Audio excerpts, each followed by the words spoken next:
Alhamdulillah Rabbil Alamin. Ahmadullah Jalla wa Ala ala jami'i ni'amihi allati la tuhsa wa la tustaqsa, wa usalli wa usallimu ala nabiyyina wa habibina wa syafi'ina wa maulana Muhammadin bil qulubi wa dawaiha wa afiyatil abdani wa shifaiha wa min al-absar wa diyaiha wa kutil arwah wa bidaiha wa ala alihi wa sahbihi wa sallim. Wa ba'd, qala Allah ta'ala fi kitabihi al-karim yarfa'illahu alladhina amanu minkum walladhina utul 'ilma darajat. وقال صلى الله عليه وسلم طلب العلم فريضة على كل مسلم. صدق الله العظيم وصدق رسوله الكريم ونحن على ذلك من الشاهدين والشاكرين والحمد لله رب العالمين. Para hadirin rahimani wa rahimakumullah. Para asatidz, para hujjaj, bapak-bapak jemaah Masjid Jami' Baitur Rahman, yang mudah-mudahan pada kali ini kita semua mendapatkan keberkahan dari Allah Subhanahu wa taala. Alhamdulillah, saat ini kita sudah memasuki Syahrul Haram, pada umur Syahrul Rajab, yaitu bulan Rajab, di mana di sebagian riwayat Rasulullah SAW diriwayatkan ketika masuk bulan Rajab, beliau melanjutkan doa Allahumma barik lana fi Rajab wa Sya'ban wa ballighna Ramadan. Walau kana mukhtala fihi, walaupun ini menjadi ikhtilaf di kalangan ulama terkait dengan takhrij hadis ini, tetapi kita katakan semua doa itu baik-baik saja. Selama doa itu doa yang baik, maka masuk ke dalam hukuman daripada perintah untuk berdoa kepada Allah Subhanahu wa taala. Wa alhamdulillah, Allah masih kasih kita panjang umur dan sehat walafiat sehingga kita bisa berkumpul di tempat ini. Mudah-mudahan kita menjadi orang yang pandai di dalam mensyukuri nikmat-nikmat Allah Subhanahu wa taala, agar Allah Subhanahu wa taala berkenan untuk menambah nikmat-nikmatnya kepada kita semuanya.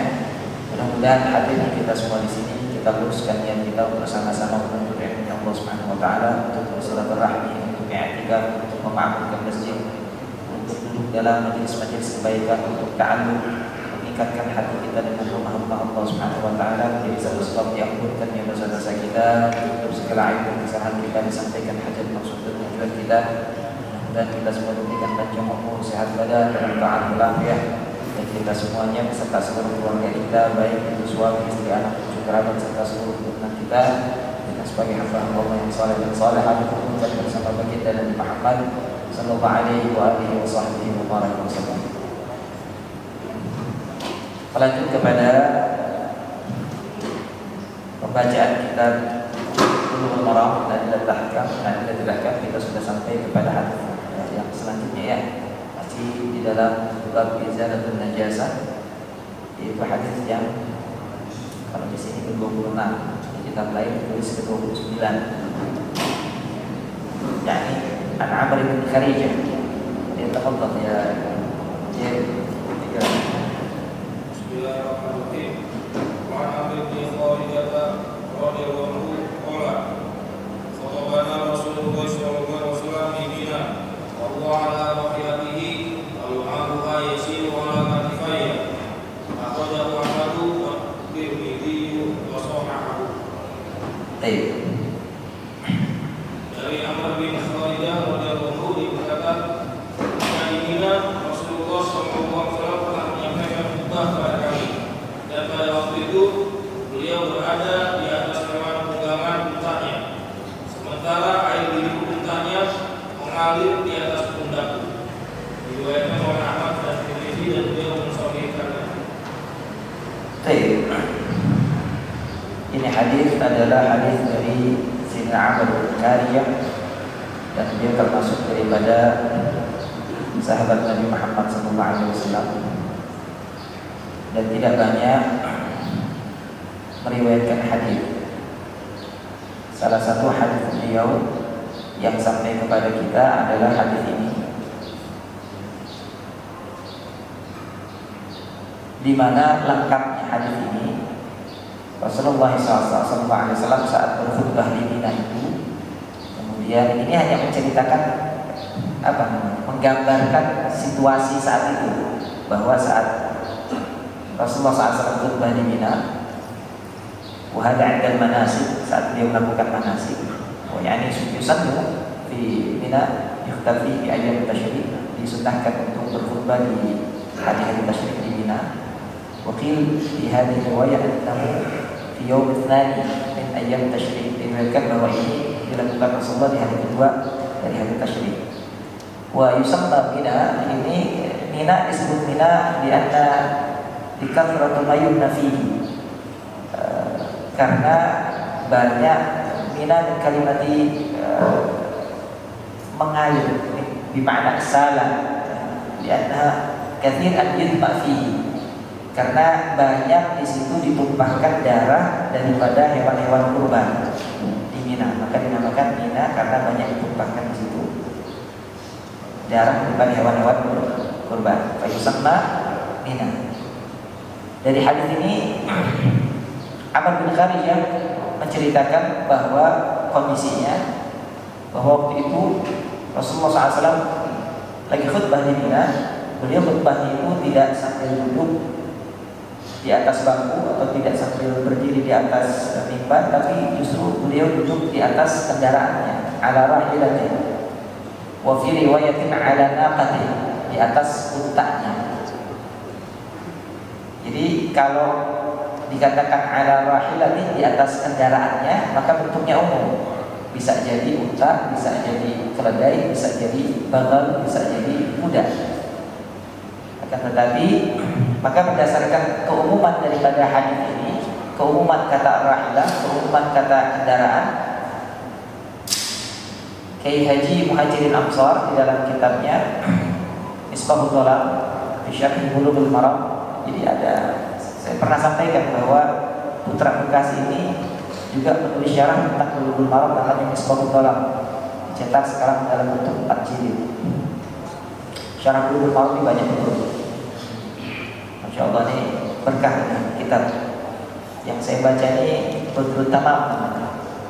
Ini ditulis oleh Syekh Al-Husain Muhammad Al-Maghribi. Ada lagi Subul Salam yang ditulis oleh Imam As-San'ani. Ada lagi Ibadatul Ahkam yang ditulis oleh Sayyid Ali bin Muhammad, Sayyid Ali bin Abdul Zakmali. Ada lagi yang tadi Kiai Muhajirin Amsar, dia juga tulis namanya Misbahul Dhalam. Kiai Haji Muhajirin Amsar, beliau mengambil keumuman dari kata rahilah. Maka rahilah ini artinya kendaraan. Bisa jadi Nabi waktu itu bukan hanya di atas unta, tapi juga di atas keledai, di atas bigal, di atas kuda. Namun jumhurul ulama, tapi kebanyakan ulama menyatakan bahwa yang dimaksud dengan rahilah di sini, kendaraan di sini adalah an-naqah. An-naqah ya unta betina kalau naqah. Kalau unta jantan al-jamal. Kalau unta jantan al-jamal. Naqah, Nabi ala naqati. Riwayat lain katakan begitu. Sehingga akhirnya karena berbeda di dalam di dalam memahami nas, maka hasil hukumnya pun berbeda. Kalau dipahami bahwa Nabi berkhutbah di Mina itu di atas unta, sementara lu'ab yusul ala katifi, sementara al-lu'ab, apa makna lu'ab? Al-lu'ab masalah min al-fam, syai' ma'i salah min al-fam, sesuatu yang bening yang keluar dari mulut. Ada lu'ab, ini air liur dah, kalau tidak ya liurnya. Ada lu'ab. Kalau ludah gimana? Ludah lain lagi bahasanya, namanya busok. Ada ludah. Kalau reak lain lagi tuh, reak dari sini ya. Reak namanya nakama, buza.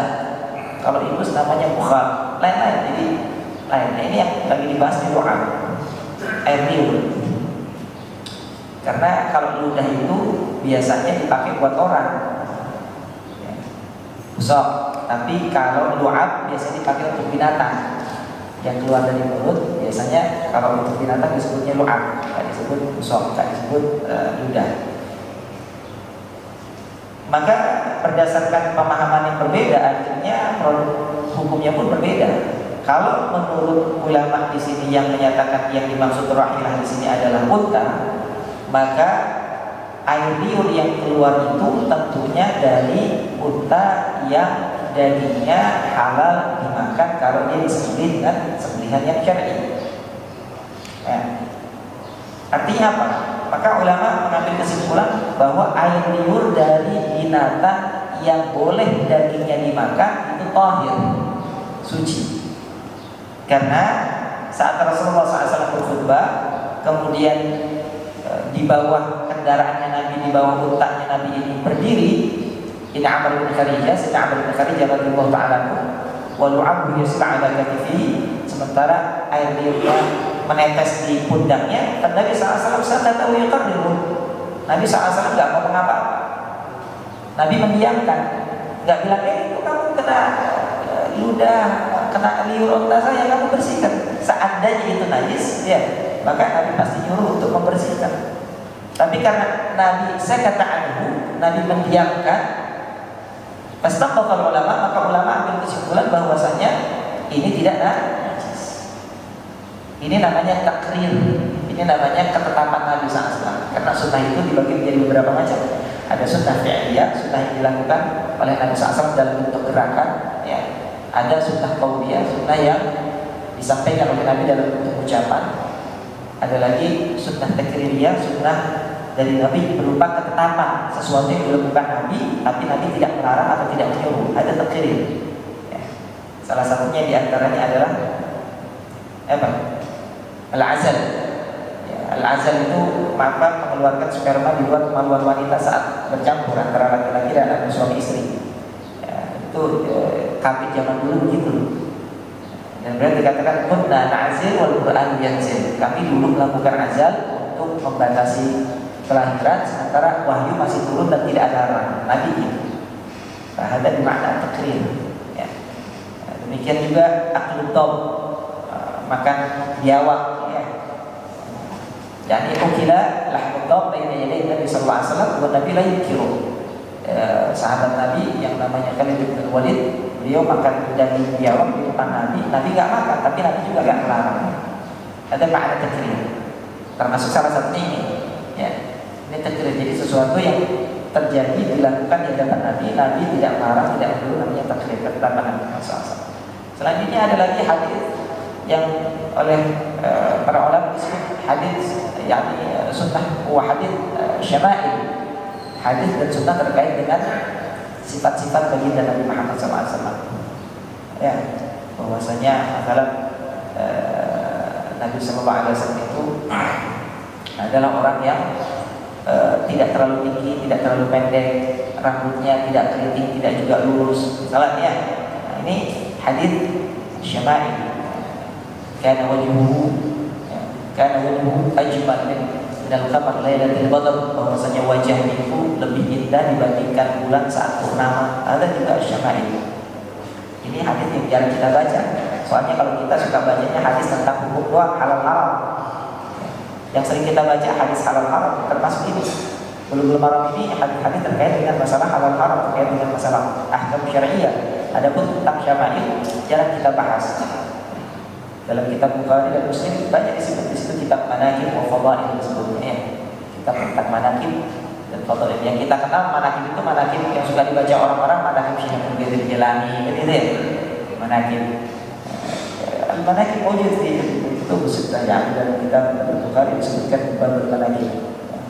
Dan dalam kitab Muslim babul fadail. Saya lupa bagaimana yang manaqib, mana yang fadail. Ada dua. Dan ini termasuk daripada sunnah takririyah dari Nabi Muhammad SAW. Jadi menceritakan apa ayat itu. Nah, saat yang diambil kesimpulan bahwa yang digunakan Nabi, dikendarai Nabi saat itu adalah an-naqah, unta, dan unta itu spesifikasinya adalah binatang yang halal untuk dimakan dagingnya kalau disembelih, maka ulama ambil kesimpulan bahwa lu'ab al-ma'kul lahmuhu tahirun, bahwa air liur setiap binatang yang boleh dimakan dagingnya hukumnya suci, tidak najis. Jadi dibatasi di situ, ada takyid, ada taksis, ada pembatasan bahwasanya yang suci itu adalah air liur binatang yang boleh dimakan dagingnya. Karena di hadis itu Nabi pakai onta. Tapi menurut Muhajirin Ansar, Muhajirin kita manggilnya, dalam kitabnya Misbahul Dhalam beliau katakan ada alal umum bermakna rahil ini Nabi dikatakan ala rahilah, di atas kendaraan. Kendaraan itu bisa macam-macam, bisa keledai, ya, bisa bagal, bisa unta, bisa kuda. Sehingga karena namanya keledai itu bisa macam-macam, famahmulun fihi, maka bisa dikatakan bahwasanya setiap air liur binatang hukumnya suci, baik yang boleh dimakan maupun tidak boleh dimakan. Karena kalau himar kan tidak boleh dimakan, dalam hadis yang sebelumnya kita sudah bahas, ya, yakni yaum Khaybar, di hari Khaybar, saat perang Khaybar, bahwasanya amal Rasulullah SAW, Jabir bin Abdullah, Abu Talha, Nabi SAW memerintahkan Abu Talha, panada dia untuk bikin pengumuman bahwasanya Rasulullah SAW dan Rasulnya melarang untuk memakan, mengkonsumsi daging himar, daging keledai al-ahliyah, keledai zina. Fa'inna hari jujur, karena dia itu najis. Artinya keledai zina ini tidak boleh dimakan, dagingnya najis. Najis sama seperti kucing, ya, apalagi nggak boleh dimakan, banyak kucing, terus anjing, monyet, terus apa lagi? Banyaklah binatang-binatang, ya, yang tidak boleh dimakan. Kalau Nabi membatasi binatang-binatang yang boleh dimakan dan tidak boleh dimakan itu dengan, karena Rasulullah SAW akli kulli dinabin minas sibah wa kulli mikhlabin minat tayr. Nabi SAW melarang untuk memakan setiap binatang. Kalau dia binatang darat, binatang melata itu yang memiliki taring tidak boleh. Wa mikhlabin minat tayr, dan kalau dia burung itu dia punya kuku yang mencekam.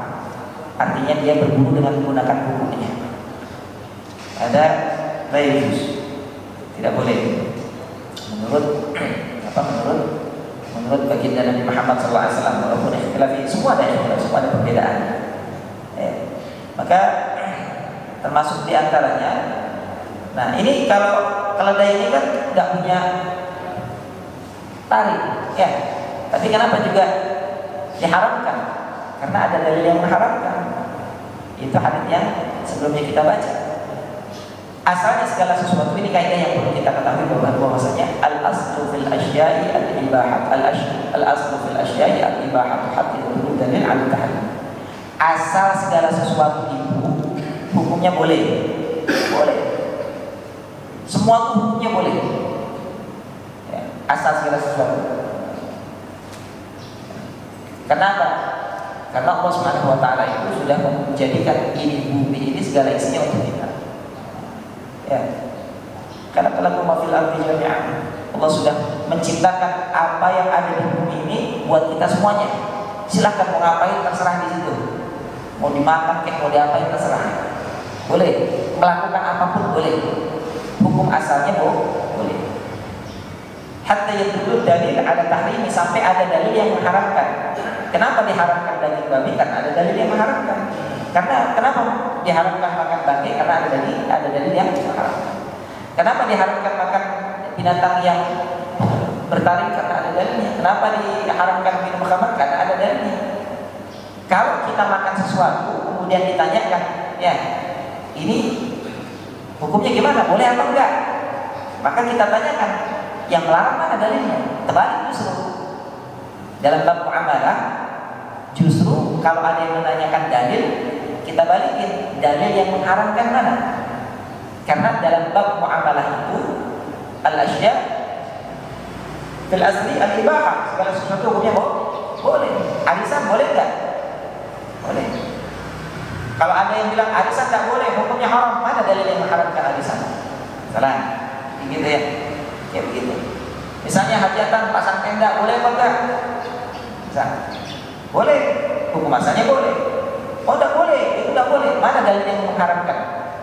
Dalil yang melarang bahwasanya hajatan itu tidak boleh, katalah. Termasuk diantaranya perkara-perkara yang sekarang masih diributkan sampai saat ini, masalah tahrim, masalah maulid, masalah segala macam. Ya. Itu kalau ada sampai yang melarang, tidak boleh. Ya, sebutkan dalilnya. Kalau memang itu tidak boleh, karena perkara-perkara itu adalah perkara-perkara adat, perkara-perkara muamalah, perkara-perkara tradisi, perkara adat, bukan perkara ibadah. Tidak ada yang mengatakan bahwasanya tahlil atau maulid itu, peringatan itu merupakan sesuatu yang sunnah atau sesuatu yang wajib. Nah, siapa yang bilang? Tidak ada satupun mengatakan kalau ada orang meninggal harus wajib ditahlilkan. Sunnah tidak ada. Ini cuma tradisi kita orang Indonesia, kalau ada orang meninggal tahlilan bagi-bagi makan. Kalau ya, tasaddaq. Ini al-asl fil asya' ibah. Hatta dulu dalil ada tahrim, sampai ada dalil yang mengharamkan. Maka al-himar al-ahli, keledai walaupun tidak masuk dalam ayat Al-Qur'an harimat alaikumul maitatu wa damu lahmul khinzir, tidak ada di situ. Juga tidak ada juga di dalam hadis Nabi yang mengharamkan masalah tinabin atau timikhlabin, tidak punya tari, tidak punya cakram mencengkram, tidak masuk. Tetapi khusus untuk himar ini Nabi mengeluarkan statementnya khusus ya, yaitu di Yaumul Himar, Yaum Khaybar, bahwa Nabi SAW, Allah dan Rasulnya melarang untuk memakan daging himar al-ahliyah, keledai jinak. Nah, kalau keledai jinak di situ ditakyid, ini namanya takyid, Pak. Hukum itu ada mujmal, ada muqayyad, ada am, ada khas. Ini kita banyak yang nggak tahu. Ini yang mengerti kayak gini cuma ulama doang. Hadis tersebut ditakyid dengan al-himar al-ahliyah, keledai jinak. Fa mafhum mukhalafah anhu, maka faham yang kita pahami secara kebalikannya, kalau yang dilarang itu adalah keledai jinak, berarti keledai liar, kan begitu ya, berarti keledai liar itu ada di bab di Bulughul Maram juga, babul ad'imah wad dabaih, dalam bab makanan dan minuman. Di situ nanti ada hadis dari Abu Qatadah radhiyallahu ta'ala, beliau mengatakan ya an qissatil himar, bahwasanya qissatul himar al-wahshi, kisah tentang di mana Abu Qatadah ini berburu keledai liar, kemudian begitu dapat ya dikulitin, dipotong dagingnya, dimasak, fa'arabahu kit'atan minhu fa'arada kit'atan minhu ila Nabi sallallahu alaihi wasallam, kemudian setelah selesai dimasak dihidangkan kepada Nabi sallallahu alaihi wasallam, Nabi makan. Ini jadi dalil bahwasanya keledai liar itu boleh untuk dimakan. Jadi makanya kita nggak boleh mengambil hukum dari satu hadis atau dua hadis, karena hadis itu banyak. Al-Imam Ahmad bin Hanbal saja dikatakan bahwasanya beliau itu hafal alfi hadisin, 1 juta hadis. Imam Ahmad bin Hanbal 1 juta hadis. Ya kalau kita kemarin cek misalnya dari Sayyidina Abu Hurairah saja, dari beliau saja sendiri meriwayatkan 5.374 hadis, 5.374 hadis dari satu orang. Dari Abdullah bin Umar 2.630 hadis, dari Siti Aisyah 2.000 sekitar 220 hadis. Itu sudah 10.000 sendiri, Pak. Dari 3 orang aja sudah 10.000 sendiri. Ini sahabat Nabi ribuan jumlahnya. Ya, jadi sementara yang kita hafal dari dulu nggak nambah-nambah. Ya. Nambah amal lebih niat. Maka akhirnya produk hukumnya berbeda ketika orang memahami nas itu secara berbeda.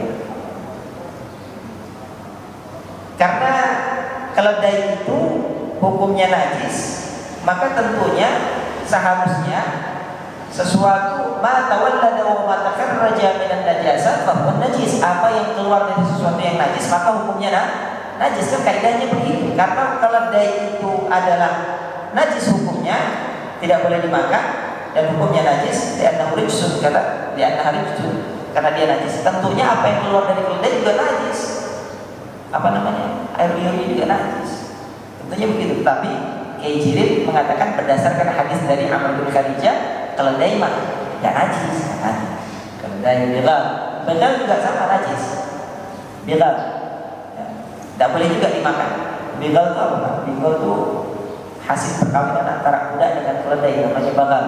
Ya, hasil perkawinan antara kuda dan keledai namanya begal. Hukumnya gimana? Hukumnya najis apa? Boleh dimakan apa enggak itu, Pak?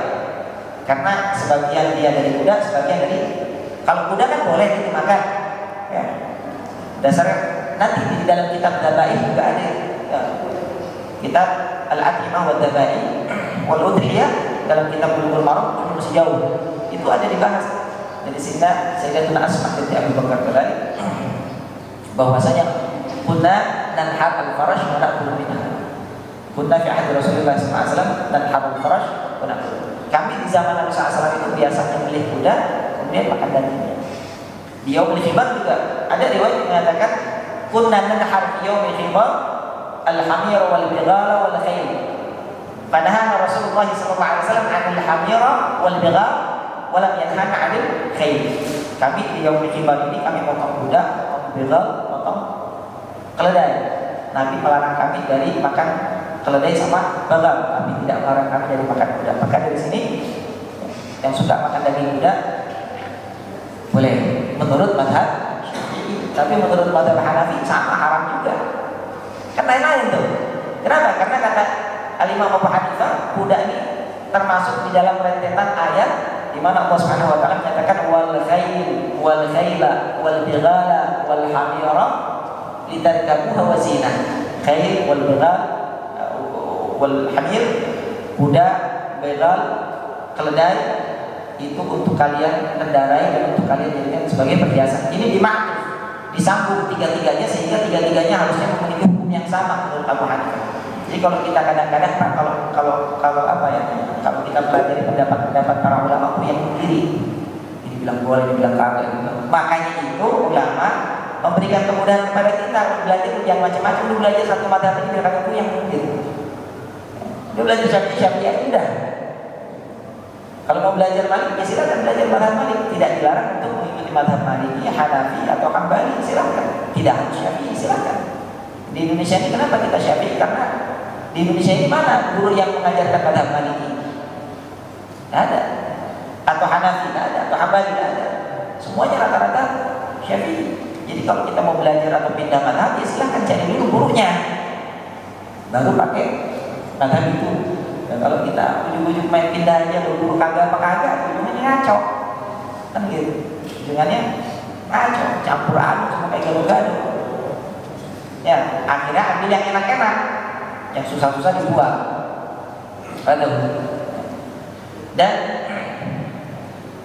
hadis dari Amr bin Khadijah ini, jadi khutbahnya kan disebut tuh di situ.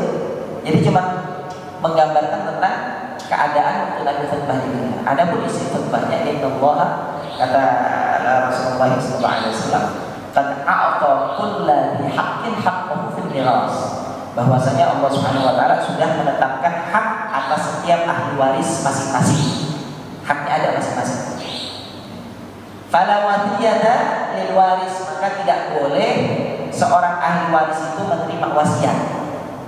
Maka berdasarkan hadis ini sebetulnya isi hadisnya ya, cuma tidak dibahas di sini karena memang tidak berkaitan dengan masalah ini. Fala wasiyata li warisin, tidak boleh seorang yang tidak mewariskan hartanya itu memberikan wasiat untuk ahli waris, tidak sah. Karena dia sudah dapat bagian daripada harta warisnya. Kalau hibah dan cerita, dihibahkan waktu masih hidup. Ya. Al-waladu lil firash walil ahir lil hajar. Dan anak yang terlahir di luar pernikahan itu tidak boleh dinisbatkan, dinasabkan kepada bapaknya. Tidak boleh. Dan laki-laki dia harus dinasabkan kepada ibunya. Nah ini harus kita tahu. Karena berapa banyak di kita ini sudah jamak Pak orang nikah MBA, nikah by accident, ya, married by accident, MBA, ya. Itu banyak kejadian begitu udah hamil nikah, begitu anaknya lahir ada divorce, harusnya untuk tidak boleh dinasabkan ke bapaknya. Bapaknya kalau tidak boleh dinasabkan ke bapaknya, fala haqqa lahu lil miras wala haqqa lahu lil wilayah, maka tidak boleh bapaknya yang walaupun dia itu bapak yang menghamilinya, bapak biologisnya, tapi tidak dalam pernikahan, maka tidak boleh jadi wali. Yang jadi masalah ketika anak hasil hubungan di luar nikah, ya, misalnya si A sama si B zina, kemudian hamil 7 bulan nikah, lahirlah anak perempuan, begitu anak perempuan ini si C sudah besar mau nikah, ya dijadikan wali bapaknya si B yang tadi menghamili ibunya itu. Maka pernikahannya tidak sah. Kalau pernikahan tidak sah, akhirnya yang terjadi adalah zina lagi. Maka itu yang dikatakan bahwasanya satu perbuatan zina itu akan membuat 7 turunan dibuat zina.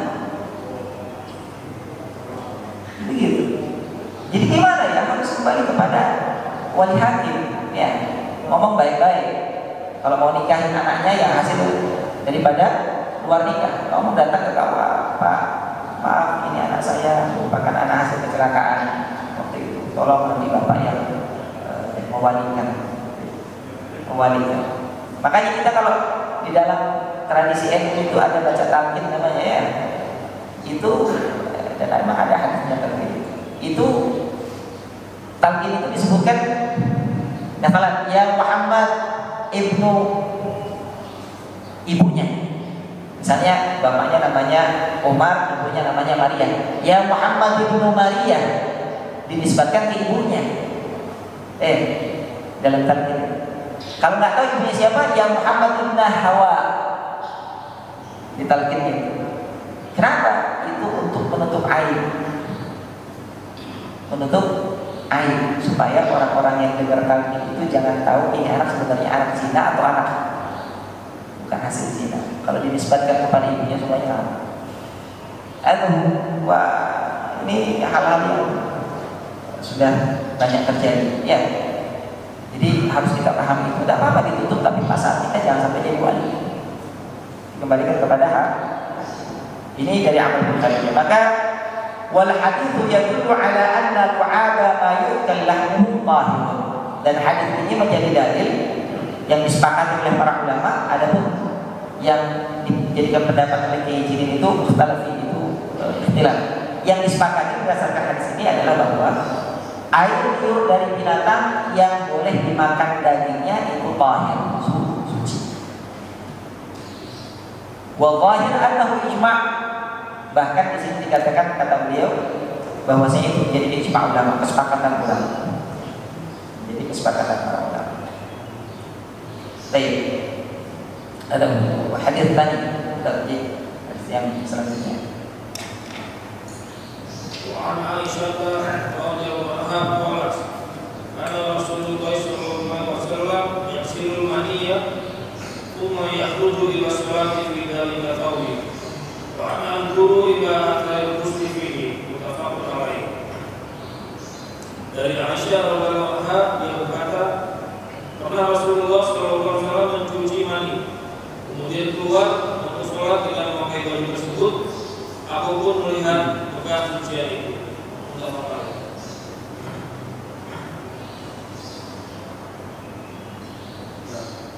Selanjutnya sama nih masih hadis. Wali muslimin aku kuntu akhruquhu min thawbi Rasulillah sallallahu alaihi wasallam faqat wa yusalli fihi. Dan di dalam riwayat Muslim, sungguh aku pernah menggosok mani dari baju Rasulullah sallallahu alaihi wasallam, kemudian beliau sholat dengan memakai baju tersebut. Wa fi lafdhin lahu laqad kuntu ahukkuhu ya bisan bidufuri min thawbihi. Sedang dalam sebuah lafaz Muslim yang lain, sungguh aku pernah menggosoknya dalam keadaan kering di baju beliau dengan kuku. Baik. Hadal hadis yatakallam an hukm al-mani, an hukm al-mani, hukum tentang mani. Ini kan bab tentang izalatul najasah, bab tentang membersihkan najis. Maka najis itu, saya ulangi, najis itu terbagi menjadi dua dari sisi sifatnya. Satu najis aini, yang kedua najis hukmi. Najis aini adalah najis yang memang bendanya itu najis, asalnya najis. Fala yutahhiruhu syai'un, tidak bisa disucikan oleh apapun juga. Walau subba alaihi, ya, walau subba alaihi mi'ata alfin min ma'i zamzam, mi'ata alfin kullatin min ma'i zamzam, walaupun dibasuh dengan 100.000 kulah air zamzam gak akan suci. Ini namanya najis ain. Najis ain ini ya memang barang itu najis. Seperti misalnya apa? Anjing, babi, ada najis ain, mau disucikan pakai apa juga daging anjing, daging babi tetap tidak akan kita bisa suci. Wa ma kharaja min sabilain, apa yang keluar daripada dua jalan kita, al-baul wal ghaib, ya, air kencing, kotoran, itu juga najis ain. Ya. Air kencing walaupun dicampur dengan air sekolah renang juga tidak akan pernah bisa menjadi suci. Air kencingnya tidak akan pernah bisa menjadi suci, tetap najis. Ini maka disebut najis ain. Ainnya itu najis, tidak akan pernah bisa disucikan. Yang kedua najis hukmi. Najis hukmi itu najis satu hukmiyah. Yang kedua najis hukmi itu adalah sesuatu yang tahir, syai'un tahir turiha alaihi najasa, yang terkena najis atau mutanajis namanya. Itu najis hukmi. Dia najis karena ketularan, nah asalnya suci kena najis, maka ini disebut najis hukmi. Seperti baju asalnya suci, tapi begitu kena air kencing saat itu jadi najis. Tapi najisnya itu najis hukmi, artinya bisa disucikan. Beda ya dari sisi sifatnya. Ada lagi pembagian najis dari sisi tata cara untuk mensucikannya. Maka ini sama-sama kita tahu ada najis mughalladhah, mutawassithah, sama mukhaffafah. Nanti ada setelah hadis ini ada kita ketemu. Ya. Dan ini berbicara tentang masalah mani. Fakhtala para ulama fi hukm mani. Ulama beda pendapat dalam hukum air mani. Bahkan annal ma'i'a alladhi kharajat min al-insan tanqasmu ila thalathati aqsam, bahwa benda cair yang keluar dari tubuh seorang manusia itu terbagi menjadi tiga macam, tiga hukum. Yang pertama al-muttafaq bi taharatihi, yang pertama yang disepakati kesuciannya. Ya. Wal muttafaq fihi ini khamsah. Dan yang disepakati itu ada 5 macam. Pertama al-uruq, keringat, sepakat enggak najis, ya. Yang kedua al-tumu', yang kedua air mata, sepakat tidak najis. Yang ketiga al-musaq, ya. Al-musaq ini ludah, itu tidak najis. Wal mukhar, ingus, itu tidak najis, ya. Tidak najis. Berapa tuh? Ada berapa tadi? Ya. Al-uruq, wal tumu', wal musaq, wa al-bukhar. Al-bukhar itu tidak najis. Satu lagi apa? Ya. Satu lagi ada yang bilang yaitu apa namanya? An-nakhamah, reak. Itu tidak najis. Dan itu tidak najis. Yang disepakati najis itu juga ada 5. Sepakat najis. Yang pertama al-baul, air kencing, ya. Yang kedua ad-dam, darah. Kemudian yang ketiga itu adalah al-qayh, nanah. Yang keempat itu al-madhi, yang kelima al-wadi. Sepakat ulama semua bahwa itu najis. Nah, satu yang mukhtalaf, satu yang dijadikan diperselisihkan adalah hukum al-mani. Adapun Imam Syafi'i, beliau mengatakan bahwasanya mani itu hukumnya suci, tahir, diantahu min aslil adam, karena dia itu asal muasalnya manusia. Allah mengatakan walaqad karramna bani adama wa hamalnahum fil barri wal bahr. Kami sudah muliakan anak cucu Adam dan kami bawa dia dalam laut dan di darat. Suci. Kan tetapi Imam Malik wa Imam Abu Hanifah menyatakan bahwasanya mani itu najis. Berdasarkan apa? Berdasarkan hadis ini. Hadis ini bilangnya bagaimana? Hadis ini bilangnya tadi. Karena Rasulullah SAW yaghfiru al-mani. Tsumma yakhruj ila shalah. Bidzalika al-qaul. Nabi SAW itu mencuci, dicuci sama Nabi. Yaghsil itu dicuci pakai air. Tsumma yakhruj ila shalah, bidzalika al-qaul. Kemudian habis dicuci baru Nabi keluar untuk sholat pakai baju yang dicuci.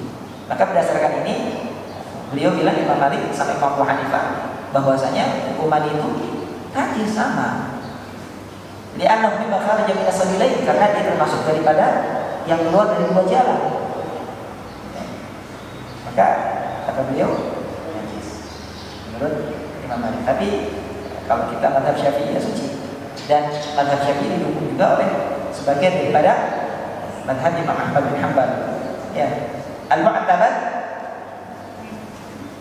yang mu'tamad yang dikuatkan di dalam pendapat mazhab Hambali adalah mani itu suci. Wa kadzalika dhahaba ilaihi ahlul hadis, dan juga para ahli hadis juga sepakat dengan apa yang dikatakan oleh Imam Syafi'i bahwasanya dia suci.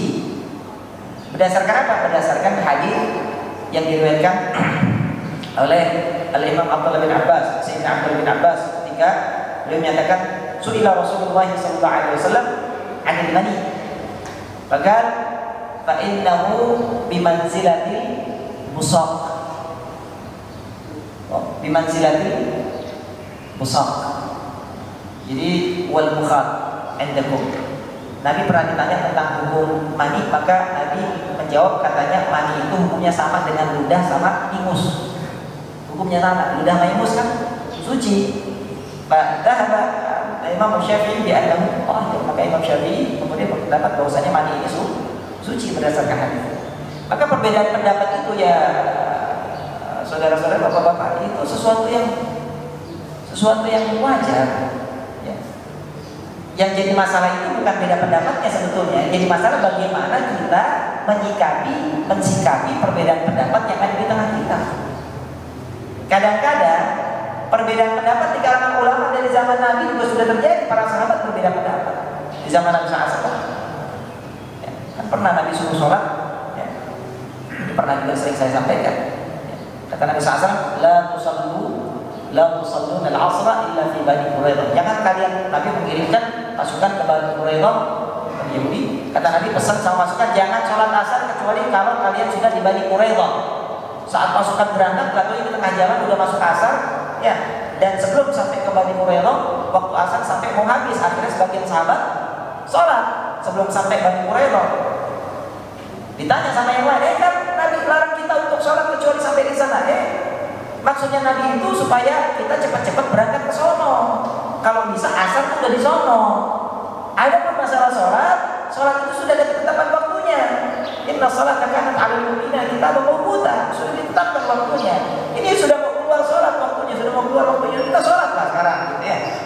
Sebagian sholat, sebagian lagi tetap ikutin apa yang diperintahkan Nabi. Begitu pulang disampaikan kepada Nabi, falam yukhti ahadun minhuma. Nabi nggak nyalahin satu di antara keduanya. Dua-duanya dianggap benar sama. Ya, maka dari itu saat ada perbedaan di antara kita, janganlah kita menganggap diri kita yang paling benar. Ini jadi masalah. Ketika kita menganggap diri kita yang paling benar, yang lain salah. Pokoknya yang beda sama kita salah. Ini yang muskilah. Yang masalah di situ. Ya. Yang baca usoli nyalahin, yang kagak baca usoli, yang kunut nyalahin, yang kagak kunut. Ya. Kemudian apa lagi? Yang mutak-mutak jari nyalahin, yang kagak mutak-mutak jari, masalah macam-macam. Ini itu apa segala macam. Padahal kita salah satu faedah dari belajar Bulughul Maram ini agar kita tahu tentang ikhtilaf baina ulama, perbedaan di kalangan ulama. Apalagi kita orang yang awam, tidak ngerti. Jangan kalau ada perbedaan, kita biasa melakukan ini, tiba-tiba orang lain di hadapan kita melakukan sesuatu yang berbeda dari apa yang kita lakukan. Jangan nyalahin kita mah. Kenapa? Kita bukan orang yang punya kompetensi untuk membenarkan atau menyalahkan amalan orang dalam hal-hal masalah-masalah furu'iyah tentunya. Kecuali kalau itu orang itu bilang bahwasanya si fulan itu sekarang adalah merupakan nabi sesudah Nabi itu baru itu misalnya lain cerita. Ya. Ada. Jadi kalau masalah-masalah furu'iyah itu terjadi perbedaan pendapat biasa. Termasuk dalam masalah mani. Ada syi'an. Ini sesuatu yang biasa. Ini hadis diriwayatkan oleh Sayyidah Aisyah. Sayyidah Aisyah ini beliau meriwayatkan sekitar 2210 hadis. Dan ini juga menjadi agak perselisihan juga, ya. Sayyidah Aisyah itu terkait dengan masalah usia perkawinan beliau dengan Rasulullah SAW. Nah, ini juga kontroversial, ya. Karena menurut banyak riwayat disebutkan bahwa beliau dalam Bukhari Muslim, beliau sendiri yang bercerita, Sayyidah Aisyah sendiri. Yuzawwijuni Nabi Muhammad SAW wa ana bintu sittin. Nabi SAW menikahi saya sementara usia saya adalah 6 tahun. Fi riwayatin binta sab'in, usia 7 tahun. Tempat dasar ke Madinah, kemudian saya hijrah ke Madinah, ya. Wa atlamatni ilaihi, dan ibu saya menyerahkan saya kepada Rasulullah wa ana bintu tis'in. sementara usia saya 9 tahun. Ini hadis dari riwayat Bukhari Muslim dan berbagai macam kitab tarikh sejarah, Syiar Al-Kubara, kemudian Al-Isabah, kemudian juga Al-Bidayah wa Nihayah dan seterusnya, semuanya menyebutkan itu. Tapi sekarang ini karena kita nggak senang dengan tuduhan orang-orang yang benci Islam dengan tuduhan bahwa Nabi pedofil, akhirnya membuat suatu apologi, membuat suatu menyalahkan riwayat-riwayat ini dengan mengatakan bahwa Sayyidah Aisyah dinikahi Nabi waktu usia 17 tahun, bukan usia 6 tahun. Coba hitung-hitung dan sekarang usia Asma berapa nanti? Ya di sini ada tentang Asma binti Abi Bakar. Ya. Nah ini kontroversial. Itu cuma bukan babnya kita berbicara di situ. Yang jelas di sini terkait dengan masalah mani, maka Rasulullah SAW itu ya saat beliau mengeluarkan mani di bajunya, maka Sayyidah Aisyah melihat Nabi mencuci, kemudian keluar dari kamarnya, sholat dengan baju yang sudah dicuci. So dari sini ulama mengatakan, wa yadullu hadzal hadits ala iffatin Nabi bi umur dunya. Hadis ini juga menunjukkan bahwasanya Nabi SAW itu sangat zuhud, sangat warok, sangat sederhana dia dalam urusan dunianya, sampai baju yang dipakai tidur juga dipakai untuk, kalau kita baju berapa Pak? Di lemari ada berapa? Banyak, sampai nggak muat lemari. Nabi Muhammad SAW baju yang dipakai tidurnya itu dipakai juga buat sholat. Bukan karena Nabi tidak mau untuk berusaha baik di hadapan Allah, karena memang bajunya Nabi terbatas.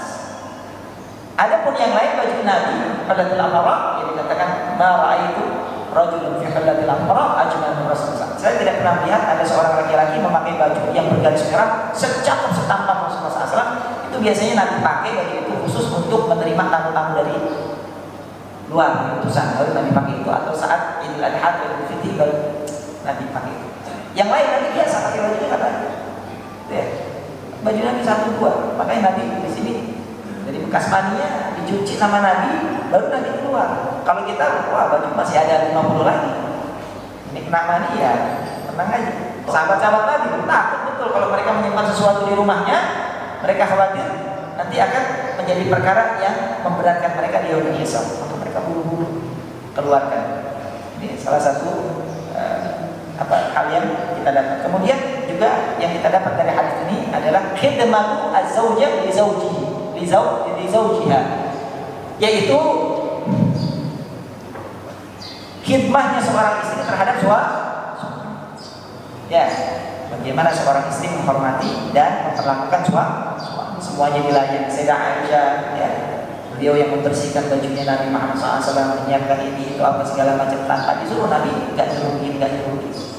Ini khidmat zaujah, karena beliau ini adalah orang-orang yang memahami betul bahwasanya saya melayani suami saya bukan karena saya takut kepada suami, bukan karena saya takut jadi omongan orang, tetapi saya melayani suami saya karena disitulah ladang pahala saya.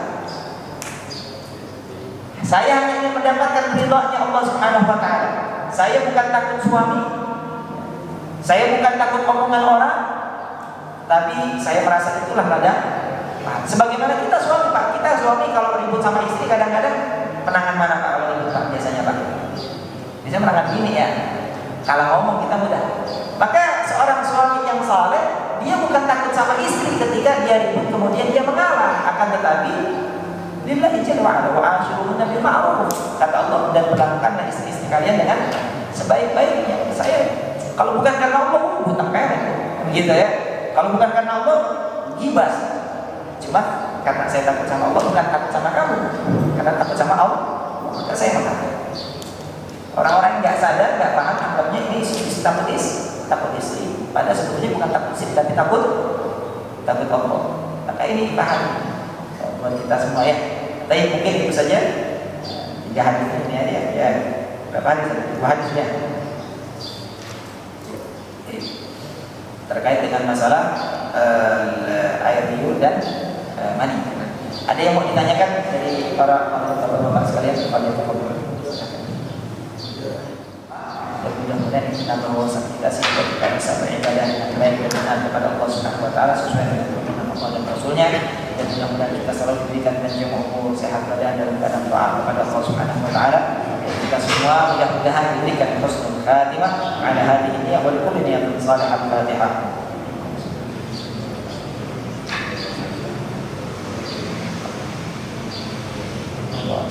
Bismillahirrahmanirrahim. Allahumma shalli ala sayyidina Muhammad wa ala sayyidina Muhammad.